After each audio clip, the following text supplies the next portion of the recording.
A lot happened in 1998. France won the World Cup, the great Frank Sinatra died, BMW bought Rolls-Royce, the president got impeached, and a man called Andy Bechtolsheim invested £100,000 in a startup company called Google.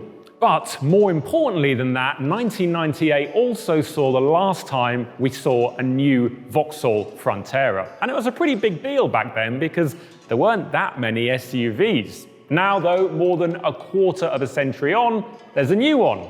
And this is it.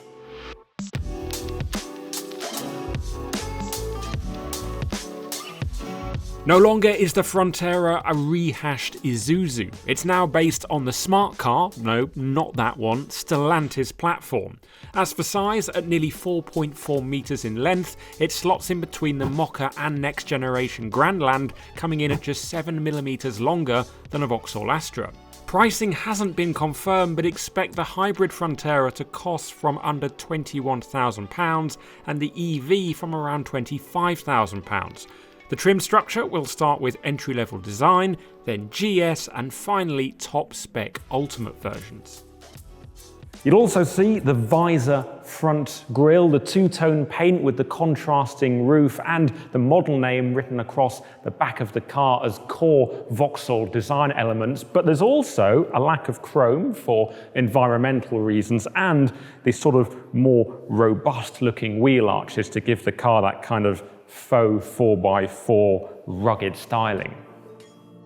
However, this isn't a Land Rover Defender, so that slightly rugged look doesn't continue into the cabin. It's very much back to normal in here. Although you do get actual buttons for important functions like the climate switches, which is nice.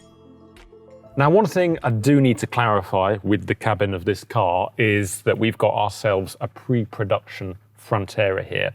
And that means it's not entirely finished. So there's some cheaper plastics around and some rough edges and screens that aren't necessarily working as they should. That's completely normal. It's not only Vauxhall that does this, but if you're wondering why you're not seeing all of the features, that is why. Anyway, from a design point of view, it's not bad in here at all. I think it is definitely focused on being functional and offering all the things that you need rather than outright design flair.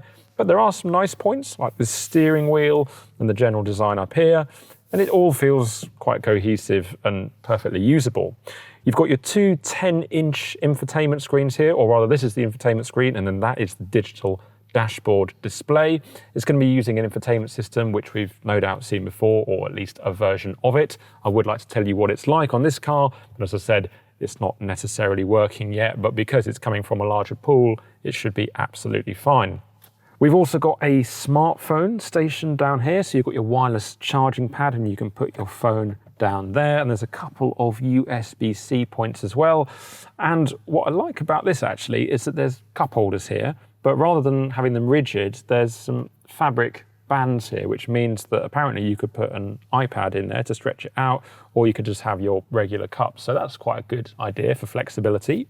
Another thing I want to talk about is the Intelli seats that I'm sitting on. They're made out of recycled PET, which is very good, and they are also designed to be better on your tailbone, apparently, and you can see that from the quite funky design they've got here, where there's a band down the middle and the two leg areas are kind of separated. Obviously, we'll find out what that's like in the fullness of time, but it does look very good, and it's quite encouraging to hear that Vauxhall are looking after your tailbone, because let's face it, who else is? Storage space feels fairly average, if I'm honest. I think the door pockets could be a little bit bigger. Also, perhaps the center armrest is quite deep, but yeah, it could be a little bit wider.